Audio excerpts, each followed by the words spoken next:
Bonjour à toutes et à tous, je suis hyper contente de vous retrouver aujourd'hui pour cette nouvelle vidéo qui est la première de l'année 2021, donc je vous souhaite une très belle année et je vous souhaite que vous puissiez réaliser ce qui vous tient à cœur et je vous souhaite la santé et la joie.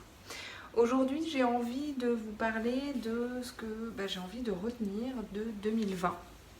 Pas été une année facile. Mais néanmoins, voilà, j'ai envie de vous parler de ce que j'ai envie de retenir de cette année, de ce qu'elle a pu m'apprendre et voir comment on peut utiliser ces apprentissages de 2020 pour avancer dans nos projets en 2021 et puis finalement pour le reste de nos vies.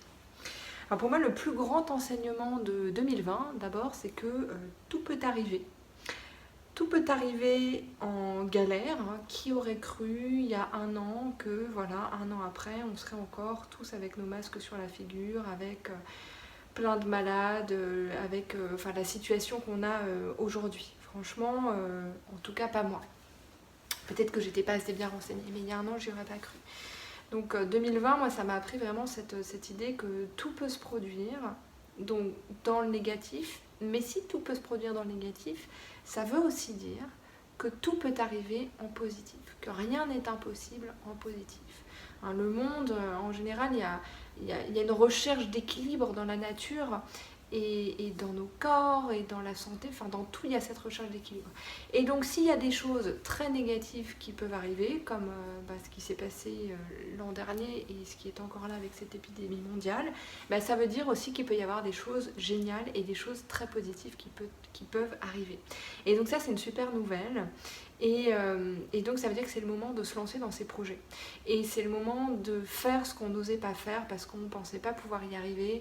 Et c'est le moment d'essayer de réaliser nos rêves parce que si l'épidémie mondiale de coronavirus est possible, encore une fois, il y a des choses géniales dont on ne sait même pas exactement ce qu'elles sont encore, mais qui sont possibles. Il n'y a pas de limite dans le positif. Donc allons-y, c'est le moment. Moi d'ailleurs, j'ai commencé l'année en lançant mon projet, le Yoga Club, puisque j'ai perdu mon principal emploi en fin d'année, puisque travaillant pour différents endroits, j'ai perdu mon contrat principal. Et donc là, j'ai lancé mon projet, le Yoga Club, en début d'année. Je te mets les liens de la page Facebook en dessous si tu veux aller jeter un œil. Et puis, si tu pratiques le yoga de façon régulière ou si tu as envie de t'y mettre avec un programme suivi, vas-y, fais-toi plaisir. Ensuite, l'autre chose, un autre apprentissage de 2020, alors celui-là, pourtant, on aurait dû l'intégrer depuis qu'on est enfant, je crois, en tout cas moi, mais là en 2020, c'était particulièrement manifeste, l'idée que chaque minute de bonheur compte. Il y a plein de petits bonheurs du quotidien dont on a tous fait l'expérience et toutes fait l'expérience ou presque depuis qu'on est né, qui nous paraissaient complètement banals, qui nous paraissaient acquis et pour lesquels on ne trouvait même plus le temps de se réjouir. Et pourtant, l'an dernier, tous ces moments et toutes ces possibilités nous ont été enlevés. Ils ne sont pas encore revenus pour la plupart. Et ce qui fait que, une fois qu'on nous les a enlevés, peut-être qu'on peut se rendre compte de la valeur que ça avait. Le simple fait de faire une promenade, de prendre l'air avec le vent sur notre visage en ville. C'est un truc, ça fait longtemps que ça n'est pas arrivé. Donc, puisque j'habite dans une agglomération où on porte le masque en extérieur, en ville. Voilà, des petites choses comme ça, ou le fait de serrer un ami ou une amie dans ses bras, ou d'être ensemble, proches, parfois un peu trop proches quand on se parle les uns les autres, et finalement, c'était un luxe quelque part. Et donc peut-être que ça va pouvoir nous apprendre à reconnaître la vraie valeur de tous ces petits moments, de tous ces petits bonheurs du quotidien qui font énormément pour nous, pour la plupart d'entre nous. Ensuite, j'ai écrit, alors c'est un peu vulgaire ce que j'ai écrit, parce que je l'ai écrit en anglais, et j'ai écrit « We don't need more shit ». En gros, je voulais dire, on n'a pas besoin de plus de gadgets, quoi. On n'a pas besoin de plus de trucs inutiles. Moi, dans mes petites notes sur mes apprentissages de l'année, je me suis dit, j'ai besoin de temps, clairement, j'ai besoin d'espace, j'ai besoin de moments de calme, j'ai besoin de certaines activités, j'ai besoin de relations avec les autres. Et il y a des choses comme ça qui ont pu m'aider à avancer en 2020, mais à aucun moment c'est le fait de me procurer des gadgets ou des choses dont je n'ai pas besoin qui auraient pu résoudre les problèmes que j'avais en 2020. Hein, pour le coup, en 2020, on a été, puis on est encore dedans, mais bon, globalement sur 2020, on a été dans une situation de crise énorme, et je crois pas que c'est vraiment juste des gadgets qui pouvaient nous aider. Alors, il y a des choses, moi, que j'ai achetées et qui m'ont été hyper utiles cette année, comme des écouteurs sans fil, comme un micro pour mes cours, comme du matériel de sonothérapie, puisque j'ai aussi développé cette activité. Mais si tu veux, j'ai pas acheté de chaussures. Bon, je sais, vous allez rigoler parce que je parle souvent de chaussures, parce que oui, à la base, c'était mon vice. Il y a des années, j'en achetais beaucoup, beaucoup, beaucoup. Voilà, j'ai pas acheté de... Enfin voilà, globalement, c'est pas le fait de m'encombrer de choses inutiles qui aurait pu m'aider. Alors après, il y a des petites choses qu'on peut acheter, ou même des grosses, qui peuvent simplement nous faire plaisir et nous remonter le moral, et ça peut arriver, et je dis pas du tout que c'est mal, et puis parfois c'est ce qui fonctionne. Mais néanmoins, le truc, c'est d'arriver à en être conscient et d'être suffisamment raisonnable pour que ça prenne pas le dessus sur nous, et que ça devienne pas un moteur ou quelque chose qui a un impact sur nos finances ou sur le reste de notre vie, ou même sur notre niveau de bien-être finalement. Mais voilà, globalement, ce dont on a besoin, c'est plutôt les relations, le temps, des activités qui nous plaisent, qui ont du sens, un travail ou un rôle qui nous plaît et qui a du sens également, mais c'est pas des tonnes de gadgets, la plupart du temps. Ensuite, j'ai écrit, ça ne sert à rien de résister au flot de la vie. Alors moi, clairement, en mars 2020, quand le premier confinement est arrivé, j'avais une résistance par rapport à la situation. Vraiment, j'ai passé tout ce premier confinement à me dire j'espère que ça va pas durer, j'espère que ça va être bientôt fini, parce que c'est horrible, c'est trop dur et tout ça. Enfin, c'était vraiment dur, hein. J'en ai déjà parlé, mais voilà, nous on a 3 enfants qui sont plutôt petits et qui étaient à la maison. Du coup, pendant cette période, il y avait l'école à la maison à faire. Moi, j'essayais de continuer mon activité en ligne alors que je partais de zéro dans ce domaine-là. Et c'était hyper dur. Et j'étais vraiment en résistance par rapport à cette situation. Et puis, évidemment, on a été déconfinés, mais pas vraiment, parce que nous, on continue avec l'école à la maison. Donc, nous, on a été vraiment un peu libérés fin juin. Et puis, voilà, il y a eu l'été. Ensuite, il y a eu des nouvelles restrictions à la rentrée. Et puis, finalement, le reconfinement, etc. Donc, autant dire que tout ça, ça m'a bien appris à laisser tomber ces résistances, et à aller avec le flow de ce qui vient, et à essayer plus d'accueillir ce qui vient, et à m'y adapter. Et il y a eu des moments difficiles et des moments douloureux. Encore une fois, le premier confinement, moi, j'en garde pas un très bon souvenir. Mais par contre, j'ai arrêté de cultiver cette résistance, et j'ai appris quand je me rends compte que quelque chose me crispe et que je suis en résistance, à essayer de trouver le moyen d'être avec ce qui se passe et d'avancer avec ce qui se passe, plutôt que d'essayer d'aller contre. Et quelque part, ça m'a probablement aidé pour la situation que je traverse là maintenant, parce que c'est pas facile, mais voilà, ça me permet aussi de garder cette philosophie-là, et d'essayer de me dire que je vais faire avec ce qui est, et avancer, et voilà, faire mon chemin maintenant. Voilà. Ah oui, la dernière chose, enfin il y a 2 dernières choses que j'ai envie de partager avec vous. Une, je me suis écrit, il faut des systèmes et des outils. Alors ça, évidemment, je vous en parle régulièrement, mais c'est toujours ces petits outils du quotidien, un peu notre boîte à outils pour gérer les moments où ça va pas, ou les urgences. Alors moi, mon outil de base, c'est le bain chaud. Voilà, alors je sais, c'est pas top de prendre des bains pour l'écologie et tout ça. Bon, nous, quand on prend un bain, on partage l'eau à plusieurs, hein, dans ma famille. Donc je pense que de ce point de vue-là, certes, on pourrait faire mieux, mais on pourrait faire pire. Mais surtout, moi, ça fait partie des choses qui me détendent énormément. Si je suis stressée, si j'ai une situation difficile, alors je dis pas que ça la fait disparaître, évidemment, mais ça me permet de me détendre physiquement, mentalement, et c'est presque un peu comme de la méditation pour moi. Et donc ça fait partie des outils de ma boîte à outils. Après, j'ai la méditation aussi, les exercices de respiration qui sont très précieux pour moi quand je suis trop énervée pour arriver à méditer. Auquel cas, les exercices de respiration, c'est hyper puissant.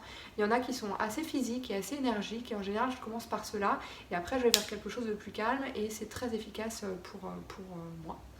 Voilà, mais il y en a plein d'autres, hein. Ça peut être courir pour certaines personnes, faire du sport, ça peut être, je sais pas, chanter, danser, enfin, on a tous et toutes des choses qui nous font du bien instantanément.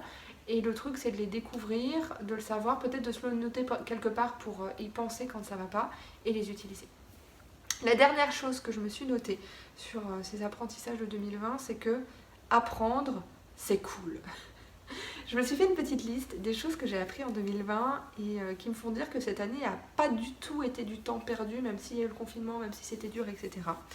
J'ai appris la sonothérapie et j'ai commencé à développer mon activité dans ce domaine et c'est quelque chose qui me transporte et que j'adore partager et j'adore guider des sessions de bain sonore ou de sound bass avec des bols tibétains, des bols de cristal, des gongs.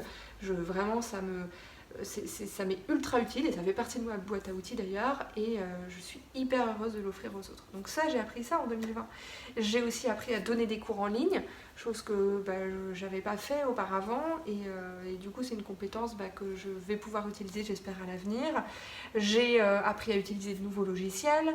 J'ai appris le Myofacial Release, donc c'est le relâchement myofacial. Donc on utilise des balles de massage en gros pour...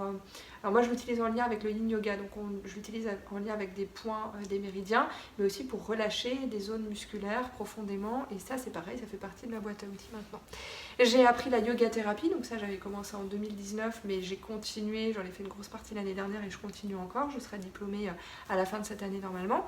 J'ai appris le crochet, alors je dis j'ai appris, mais en fait c'est pas vrai, parce que ça j'ai commencé pendant les vacances de Noël justement, parce que j'étais super stressée après ce qui s'est passé professionnellement. Et en plus, comme je suis partie quelques jours en vacances et que j'avais pas toutes mes affaires, j'avais pas mes bols, mes trucs comme ça, je me suis dit tiens, il faut que j'apprenne un truc qui prend pas de place et qui puisse comme ça m'aider à décompresser. Et donc j'ai commencé à apprendre le crochet. Alors pour le moment, je sais faire 2-3 mailles et puis je sais faire des petites fleurs. Voilà, mes enfants sont très contents d'avoir des petites fleurs en crochet. C'est pas hyper utile, je l'admets, mais j'espère pouvoir faire des choses, des écharpes, des trucs comme ça, des doudous pour les enfants de mes amis au crochet, et je trouve ça super cool. Et puis j'ai appris autre chose complètement indispensable, à faire une bûche au chocolat vegan avec une base de haricots rouges. Et je vous promets que c'est hyper bon et que ça n'a pas du tout le goût de haricots rouges, et c'est une compétence majeure parce qu'elle a beaucoup de succès dans ma maison. Voilà, mais en gros, je rigole en vous disant ça, mais c'est quelques-uns des apprentissages que j'ai fait l'an dernier et que je mets dans ma boîte à outils de vie pour mon chemin et que j'emporte avec moi ou dans mon petit baluchon et qui j'espère vont m'accompagner et me suivre pour la suite. Et ça, c'est vrai que c'est toujours hyper important pour moi d'apprendre des choses chaque année parce que ça me donne l'impression de progresser dans ma vie et c'est comme ça que j'aime avancer finalement. Donc voilà, pour résumer, moi je retiens de 2020 que tout est possible, certes en négatif, mais en positif aussi. Donc c'est le moment de se lancer, de faire ce qu'on veut faire, et puis d'apprendre ce qu'on a envie d'apprendre évidemment. Et puis aussi d'être ouvert, je vais y arriver. Je retiens que le fait d'être ouvert à apprendre, ça nous permet de relativiser et de comprendre qu'aucune année et qu'aucun moment n'est perdu. Chaque situation nous apprend quelque chose au final. Et je vous parle de crochet ou de Myofacial Release, mais ça peut être des apprentissages plus profonds comme le fait d'aller avec le flot de la vie à nouveau ou ce genre de choses. Et puis voilà, même si cette année s'est finie de façon un peu difficile pour moi et je remercie infiniment tous les messages que vous m'avez transmis parce que ça m'a beaucoup touchée. J'ai pas répondu à tous les messages parce que j'étais d'abord pas super bien et puis ensuite j'essayais de réfléchir à comment construire quelque chose pour rebondir. Et voilà, mais ça m'a permis de garder une certaine sérénité et de me sentir moins seule, et donc je vous remercie infiniment. Vraiment, merci à vous, c'est génial que vous ayez été là. Maintenant, voilà, donc du coup j'ai lancé mon projet. Je sais que ça n'intéressera pas tout le monde, mais je vous mets le lien de la page Instagram et puis mon contact, et si vous voulez des infos, n'hésitez pas. Et voilà, c'est quelque chose qui est amené à évoluer, à être assez malléable, encore une fois, aller avec le flow et à être adapté au fur et à mesure de vos besoins, de moi ce que je pourrais faire, parce que comme je pars de zéro, j'ai essayé de faire quelque chose qui me permet de vous offrir ce que je sais faire Mais voilà, j'espère que ça va évoluer en fonction de qui veut participer, quand, comment, etc. Enfin, qui veut participer, qui veut en bénéficier. Et voilà, je vous souhaite une très très belle année encore. J'espère que ces apprentissages, et ça peut vous inspirer peut-être à faire votre bilan à vous, de voir ce que vous pouvez tirer de positif de cette année 2020 et qu'est-ce que vous pouvez tirer comme enseignement qui va vous aider, vous accompagner pour cette année et des années à venir. Encore une fois, un immense merci à vous toutes et tous. N'hésitez pas à liker la vidéo si vous aimez ce genre de contenu. J'essaye de vous produire une vidéo par semaine cette année. Et n'hésitez pas également à vous abonner, évidemment, et à me faire part de vos commentaires, toujours dans le respect et dans la bienveillance, puisque j'ai envie qu'on reste sur cet axe. C'est un espace dans lequel vous pouvez vous exprimer, mais avec respect, avec bienveillance. Ça a coupé et je dois y aller, mais néanmoins, je vous remercie infiniment. Je vous souhaite une très belle journée, une très belle année, et puis je vous dis à la semaine prochaine et je vous embrasse.